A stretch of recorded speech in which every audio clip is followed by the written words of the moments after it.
The morning sun was just rising as Marcus Johnson woke up at 5:30 a.m. At 68 years old, his body was still strong and moved smoothly, even though his hair had turned gray many years ago. He lived in a small house behind his grocery store called Johnson's Market in a neighborhood that was changing fast. Every morning, Marcus followed the same routine he had kept for over 30 years. He got out of bed, washed his face, and walked to his backyard where he had set up a simple training area. There was an old wooden practice dummy in one corner and a path made of smooth stones where he practiced his karate moves. A strong mind needs a strong body, Marcus said quietly to himself as he began his morning exercises. His movements were slow but powerful as he went through his karate forms. Even though he was old now, anyone watching could see that he was a master of his art. His hands moved through the air like they were following invisible paths, each movement perfect from decades of practice. Marcus had learned karate when he was just 15 years old, and he had never stopped practicing. For many years, he had run one of the best karate schools in the city, training hundreds of students until he retired to open his grocery store. But even now, he practiced every single morning without fail. After finishing his exercises, Marcus took a shower and put on his usual clothes: neat khaki pants, a clean white shirt, and comfortable shoes. He looked in the mirror as he combed his gray hair and trimmed his short beard. Though his clothes were simple, he always looked respectable. At 7 o'clock a.m. sharp, Marcus unlocked his store. The small bell above the door made a gentle ringing sound as he walked in. He checked all his shelves, wiped down the counters, and made sure everything was clean and in the right place. The store wasn't very big, but Marcus kept it spotless and well organized. His first customer was always Mrs. Chen, an old lady who lived in the apartment building across the street. She came in at 7:30 a.m. every morning to buy bread and milk. "Good morning, Mr. Johnson," she said with a kind smile. "Another beautiful day." "Yes, it is, Mrs. Chen," Marcus answered in his deep, friendly voice. He noticed her hands shaking slightly as she reached for her purse. "Let me help you carry these bags." Marcus was good at noticing small things about people. His karate training had taught him to always pay attention to details and to watch how people moved and acted. This helped him both as a karate teacher and as a store owner. Throughout the morning, many regular customers came to shop. Marcus knew most of them by name, and they liked how polite and helpful he was. Young people who came to the store just saw him as the old man who ran the corner store. They didn't know that he used to be a famous karate teacher who had trained many champions. Behind his store, Marcus had a small room where he kept his most important things. There were old pictures of his karate school, special certificates from famous martial artists, and his black belt that was now old and worn. The belt had been given to him by his own teacher 40 years ago. As the day went on, Marcus noticed some new faces outside his store. A group of teenage boys he had never seen before were walking up and down the street, looking into shop windows. Some of his customers seemed worried when they saw the boys, but Marcus stayed calm. He had dealt with trouble before and knew that getting scared only made things worse. These teenagers would soon cause big problems in Marcus's peaceful life. They would start a chain of events that would force him to use his karate skills in a way he hadn't expected. But for now, Marcus just watched them carefully as they passed by his store. When evening came, Marcus started his closing routine. He checked his inventory, cleaned the floors, and counted the money in his cash register. As he locked up the store, he had no idea that everything was about to change. His years of karate training would soon be tested in a way he never expected, and he would have to teach some young people a lesson they would never forget. A week had passed since Marcus first noticed the group of teenagers hanging around his neighborhood. There were 4 of them, all between 16 and 18 years old. The leader was a tall boy named Derek, who always wore a red jacket and had a mean look in his eyes. His 3 friends, Mike, Travis, and Jason, followed everything he did like loyal dogs. At first, they just walked around the streets, but soon they started causing real trouble. Mrs. Chen's flower pots were found broken one morning. The next day, Mr. Park's restaurant had ugly words spray-painted on its walls. Day by day, their actions got worse, and they seemed to target only businesses owned by people of color. Marcus watched all this from his store window. He noticed how the teens would laugh when elderly Mrs. Thompson, who was Asian, hurried across the street to avoid them. He saw them push Mr. Rodriguez's young son off his bicycle, pretending it was an accident. Other shop owners started closing early, afraid of what might happen when it got dark. One afternoon, Marcus was helping old Mr. Washington carry his groceries when the teens walked by. They made racist comments just loud enough to be heard. Mr. Washington's hands shook as he gripped his walking stick tighter. "Don't let them bother you, James," Marcus said quietly, placing a steady hand on his friend's shoulder. "They're just boys trying to look tough." But Marcus knew it was more than that. These weren't just ordinary teenage troublemakers. They were bullies filled with hate. He had seen their kind before, during his younger days when he first started learning karate. Back then, being a black man who owned a martial arts school had drawn similar hatred from some people. The police had been called several times, but the teens were clever. They never did anything when officers were around, and there was rarely enough evidence to prove their guilt. The neighborhood felt helpless. One day, Marcus was sweeping the sidewalk in front of his store when he heard shouting from the alley behind Mr. Park's restaurant. He walked quietly toward the noise and found the 14 surrounding David Chen, Mrs. Chen's 14-year-old grandson. "Give us your phone, kid," Derek was saying, pushing David against the wall. "Consider it a tax for being in our neighborhood." Marcus watched as David tried to stand up for himself. "Leave me alone. I was born here. This is my neighborhood, too." The teens just laughed. Mike grabbed David's backpack while Travis and Jason kept watch. Derek raised his fist, ready to strike the younger boy. Before Marcus could step in, Mr. Park came running out of his restaurant's back door, waving a broom. "Get away from him," he shouted. "I've called the police." The teens scattered quickly, but not before Derek pointed at David and said, "We'll catch you later when no one's around." After they left, Marcus helped David pick up his scattered books. The boy was trying not to cry, but his hands were shaking. "Why do they hate us so much, Mr. Johnson?" he asked. "We never did anything to them." Marcus sighed deeply. "Hate comes from fear and ignorance, David. Those boys are afraid of people who are different from them because they don't understand that our differences make us stronger." That evening, Marcus received visits from several worried parents. They wanted to know what could be done about the teens. The police weren't helping enough, and the situation was getting worse. Some families were even talking about moving away. As Marcus listened to their concerns, he thought about his years of teaching karate. He had always taught his students that martial arts were about more than fighting. They were about discipline, respect, and standing up for what's right. Now, it seemed those lessons might be needed again. Later that night, as Marcus did his evening karate practice, he heard glass breaking somewhere down the street, followed by cruel laughter. The sound made him pause mid-movement. He knew it wouldn't be long before those teens came to his store. When they did, they would find more than just an old man. But Marcus wasn't planning to hurt them. His master had taught him that the greatest victory is winning without fighting. He would wait, watch, and be ready. These boys needed a lesson, but not the kind they were expecting. As he finished his practice, Marcus began forming a plan, one that would require all his years of wisdom and skill to execute properly. It happened on a quiet Tuesday afternoon. Marcus was arranging cans on a shelf when the bell above his door chimed. He didn't need to turn around to know who had entered. The loud laughter and heavy footsteps told him everything. The 4 teenage troublemakers had finally decided to visit Johnson's Market. Well, what do we have here?" Derek's voice was full of mock politeness. "Look, guys, it's another one of those stores." He kicked a basket of apples, sending fruit rolling across the clean floor. His friend snickered, spreading out through the narrow aisles. Marcus turned slowly, his face calm. 2 elderly customers who had been shopping quickly left the store, their eyes down. Marcus couldn't blame them. The teens had built quite a reputation over the past weeks. "Can I help you boys find anything?" Marcus asked quietly, his deep voice steady. He watched as Mike knocked items off shelves while pretending to browse. Travis was near the drinks, shaking up soda cans and putting them back. Jason stood by the door, keeping watch. Derek walked up to the counter, standing too close to Marcus. "Yeah, old man, you can help by telling us how much money you got in that register."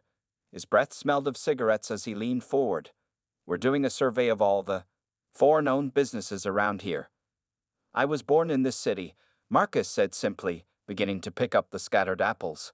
"Just like my father and his father before him." This seemed to annoy Derek. He knocked the apples from Marcus's hands. "Don't care where you were born. You people are all the same to us." Marcus straightened up slowly. Though he was older, he He stood eye to eye with Derek. The teen tried to hide his surprise by scowling harder. "I'd like you boys to leave now," Marcus said calmly. "Before you do something you'll regret." "Or what, Grandpa?" Mike called from behind a shelf. "You gonna call the cops? They don't come around here fast enough to help people like you." Marcus noticed how Derek's weight was poorly balanced, how his hands were clenched incorrectly, how his stance showed no proper training. All the aggressive posturing couldn't hide his lack of real fighting skill. The other boys were the same, all show, no substance. "Listen to me carefully," Marcus said, his voice still quiet but carrying a new tone that made all 4 teens pause. "I'm giving you one chance to walk out that door. What happens next is your choice." For a moment, uncertainty flickered across Derek's face. Something in the old man's eyes made him hesitate, but then he remembered his audience. He couldn't look weak in front of his friends. "Oh yeah?" Derek grabbed a jar of pickles and threw it hard against the wall. The crash made everyone jump. "What are you gonna do about it, old man?" Marcus didn't flinch at the sound of breaking glass. He didn't move as Derek got even closer, trying to intimidate him. He simply watched, his hands relaxed at his sides, his breathing steady. "You think you're tough?" Derek was shouting now, his face red. "You think we're scared of some old black man? We own these streets now." "No," Marcus said softly. "You're just children playing dangerous games. Games that end today." Something in Marcus's voice finally got through to Jason at the door. "Hey Derek," he called nervously. "Maybe we should go. This old dude's kind of weird." But Derek was too far gone now. He reached out to grab Marcus's shirt, his other hand curling into a fist. "I'm gonna teach you some respect." Marcus moved, just slightly, and suddenly Derek's grabbing hand met empty air. The teen stumbled forward, caught off balance. When he straightened up, the old man was standing in exactly the same spot, as if he hadn't moved at all. "How did you?" Derek started, but Marcus cut him off. "Last warning," Marcus said. "Leave now, and we can forget this happened. Stay, and you'll learn why making assumptions about people is dangerous." The 4 teens looked at each other, their confidence shaken. This wasn't going how they had planned. The old man was supposed to be scared, not standing there like he was the one in control. Finally, Derek spat on the floor. "This isn't over, old man. Not by a long shot." He gestured to his friends, and they backed out of the store, trying to look tough but clearly unsettled. As the bell chimed their departure, Marcus began cleaning up the mess they'd left behind. He knew they would be back. Bullies always came back, but next time, they would learn a lesson they'd never forget. 3 days after their first visit to Johnson's Market, the teens returned. This time, they were angry. Their reputation had been damaged when word spread about how an old man had stood up to them. Derek especially couldn't handle the whispers and laughs he'd heard at school. It was late afternoon when they showed up. Marcus had just finished helping Mrs. Thompson with her shopping when he saw them coming down the street. This time, they weren't laughing or joking. Their faces were serious, and Derek had brought a baseball bat. "Close your store and go home," Marcus told Mrs. Thompson quietly. "Don't worry about me." The old lady hurried away just as the teens reached the store's entrance. All 4 boys burst in at once. Derek swung his bat at a display of chips, sending bags flying everywhere. "Not so calm now, are you, old man?" he shouted. The other teens spread out, locking both the front door and the back exit. Marcus stood behind his counter, watching them with steady eyes. "I see you boys didn't learn anything from our last meeting," he said. His voice was disappointed, like a teacher speaking to students who had failed a simple test. "Shut up." Derek was almost screaming now. "You made us look stupid. Nobody makes us look stupid." He smashed another shelf with his bat. Travis and Mike started throwing items off the shelves, while Jason knocked over the drink cooler. "You're doing a fine job of looking stupid all by yourselves," Marcus said calmly. This made Derek even angrier. He rushed toward the counter, swinging his bat at Marcus's head. What happened next was so fast that none of the teens saw exactly how it happened. One moment, Derek was swinging the bat. The next moment, he was empty-handed, and the bat was lying on the floor 10 feet away. Derek stared at his empty hands in confusion. "How? What did you?" he stammered. "Last time I was polite," Marcus said, stepping out from behind the counter. "This time, I'm going to be clear. You boys are going down a dark path. I've seen where it leads. It ends in jail, or worse. Mike tried to rush Marcus from behind, but somehow the old man was no longer where he had been standing. Mike crashed into a shelf instead. When he got up, his nose was bleeding. "You're some kind of freak?" Travis shouted, but his voice was shaking. He pulled out a pocket knife, trying to look threatening. Marcus shook his head slowly. "A knife against an unarmed old man? Is that what you become?" His words made Travis's hand tremble. "Your parents would be ashamed." "Don't talk about our parents," Derek yelled, but there were tears of frustration in his eyes now. "You don't know anything about us." "I know you're angry," Marcus said. "I know you're trying to feel powerful by making others afraid. But real strength isn't about fear. Real strength is about protecting others, not hurting them." Jason, who had been quiet until now, suddenly spoke up.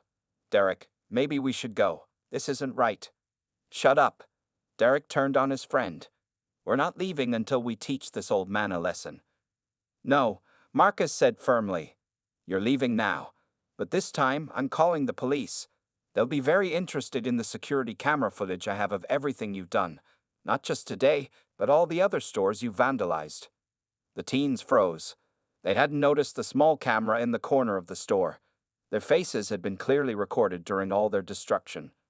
"You're bluffing," Derek said, but his voice was uncertain. Marcus pulled out his phone. "Would you like to find out?" For a long moment, nobody moved. Then Jason turned and ran out of the store.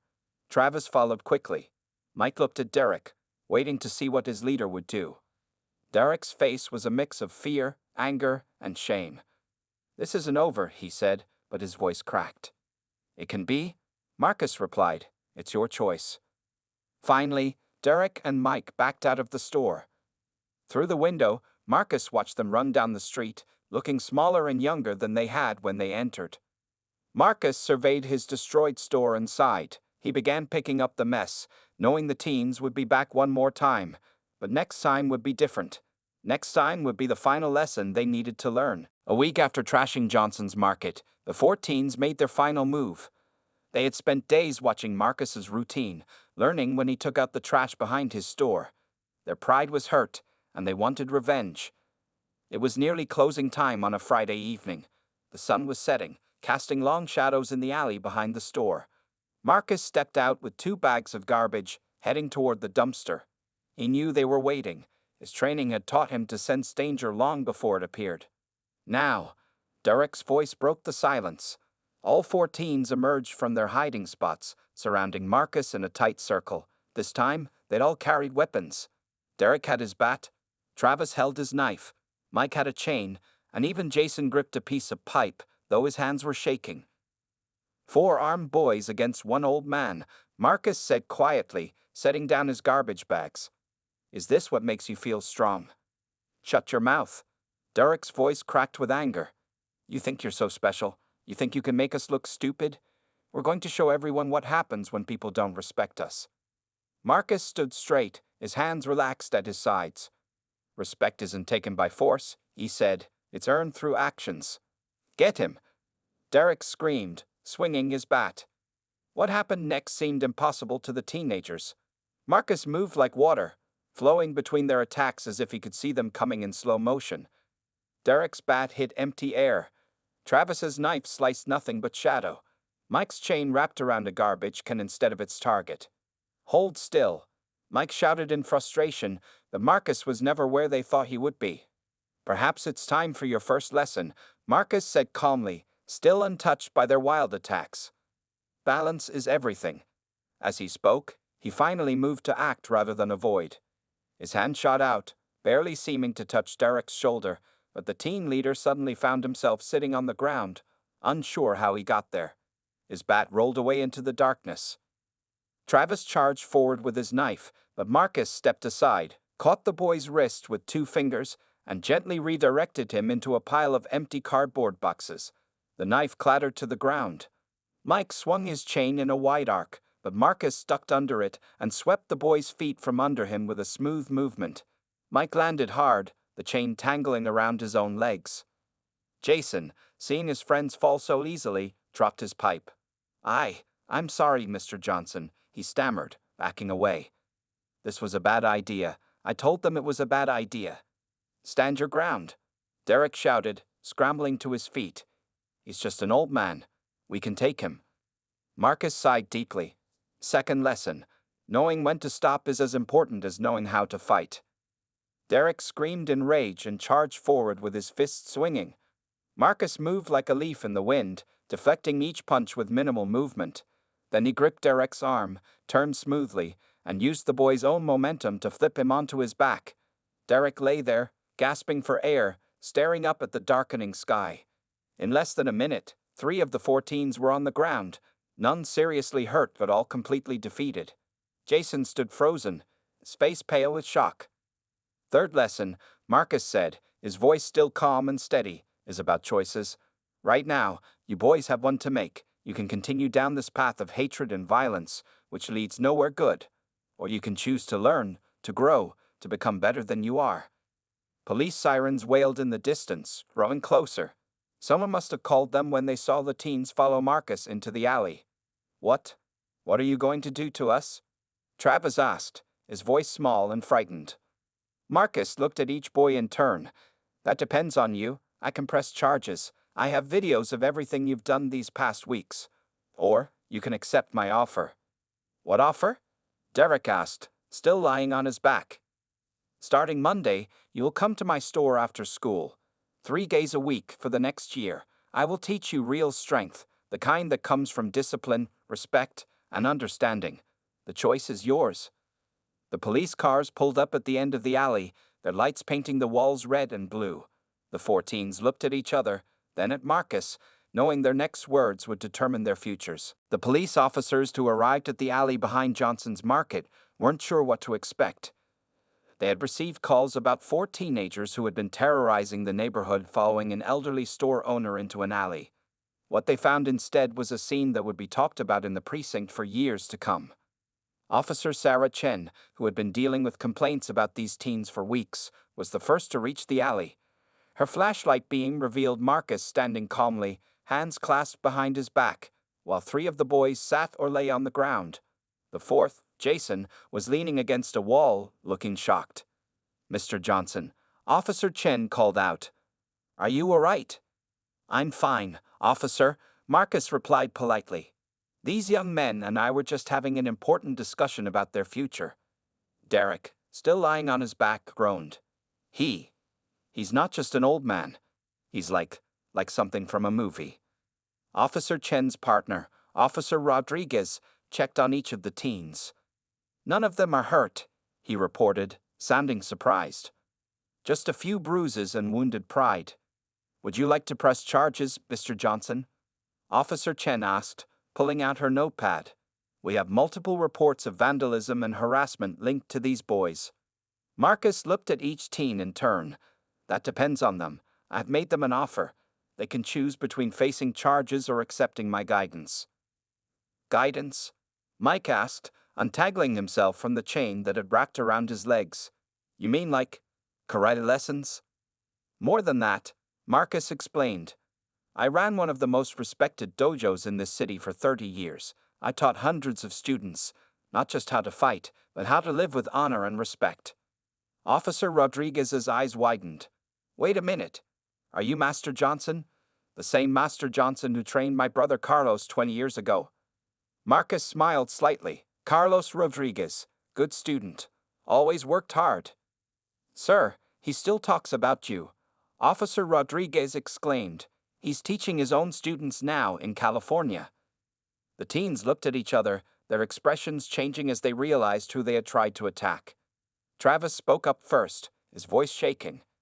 You could have really hurt us, couldn't you? That was never my intention, Marcus replied. True martial arts is about avoiding conflict when possible and ending it quickly with minimal harm when necessary. Officer Chen holstered her flashlight. Mr. Johnson, are you offering to mentor these boys? 3 days a week, after school, Marcus confirmed. They'll learn discipline, respect, and the true meaning of strength, but only if they choose it freely. Derek finally sat up, wincing slightly. Why would you help us, after everything we did? Because someone helped me once, Marcus said softly. When I was young and angry at the world, my master showed me a better path. Now it's my turn to do the same. The two police officers stepped aside to discuss the situation. They had enough evidence to arrest the teens, but they also knew the juvenile system rarely helped kids like these change their ways. Jason pushed himself off the wall and walked to stand in front of Marcus. "I want to learn," he said quietly. "I never really wanted to hurt anyone. I just went along with everything." Travis stood up next, brushing off his clothes. "Me too. I mean, if you're really willing to teach us." Mike looked at Derek, who was still sitting on the ground. "What about you, man? You're our leader. What should we do?" Derek stared at his hands for a long moment. Then he looked up at Marcus, his eyes wet with tears he was trying to hold back. "We don't deserve a second chance." "Everyone deserves a second chance," Marcus said, extending his hand to Derek. "What matters is what you do with it." After what seemed like an eternity, Derek took Marcus's hand and let the old master help him to his feet. "Okay," he said. "We'll do it. All of us." The officers returned, and Officer Chen spoke up. "Mr. Johnson has agreed not to press charges, on the condition that you boys attend his program and stay out of trouble. One mistake, and you'll face all the original charges." "Understood."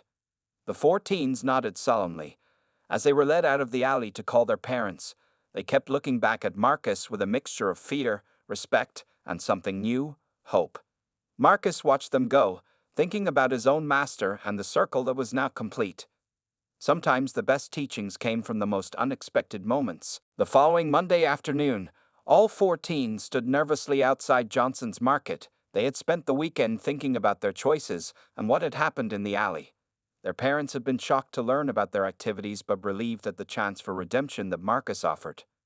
Maybe he changed his mind, Travis whispered, shifting from foot to foot. None of them had dared to enter the store yet. The door opened, and Marcus stepped out.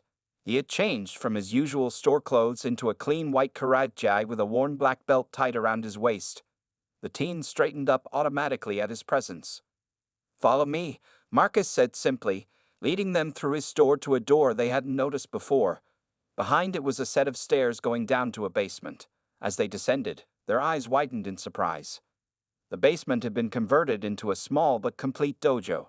Training mats covered the floor, and traditional weapons hung on one wall. Old photos showed a younger Marcus with various students, many holding trophies. The air smelled of wood and discipline. "Remove your shoes," Marcus instructed. "Then line up facing me." The boys did as they were told, Derek moving the slowest, still struggling with his pride. When they stood in line, Marcus walked in front of them, examining their posture. "Before we begin, there are 3 rules," he said. "First, what you learn here is for defense only, never for attack. Second, you'll show respect to everyone, not just in this dojo but in your daily lives. Third, you will maintain passing grades in school, or you will not train. Is this clear?" "Yes, sir," they responded, not quite in unison. "Good. Now tell me why you're here." The teens looked at each other uncertainly. Jason spoke first. "To learn karate?" "Wrong," Marcus said firmly. "You're here to learn about yourselves. Karate is just the tool we'll use." He pointed to a large mirror on one wall. "Look at yourselves. What do you see?" The boys turned to the mirror. Derek saw his usual tough expression crack a little. Mike couldn't meet his own eyes. Travis fidgeted uncomfortably. Jason just looked sad. "I see 4 young men who lost their way," Marcus continued. "But I also see potential. The same potential my master saw in me when I was an angry young man, fighting against a world I thought was unfair." He picked up an old photo from a shelf and showed it to them. It showed a young black man in the 1970s, standing proudly in a karate. "This was me at your age. I had so much anger inside. I thought strength meant making others fear me. My master taught me I was wrong." Derek looked at the photo, then at Marcus. How did you change?" "One day at a time, one lesson at a time, one choice at a time." Marcus set the photo down. "The path ahead of you won't be easy. You'll face your weaknesses, your fears, your prejudices. Some days you'll want to quit, but if you persist, you'll become something better than you are now." Marcus walked to the center of the room and took a fighting stance. Without seeming to move, he executed a perfect kick that stopped exactly 1 inch from a practice dummy's head.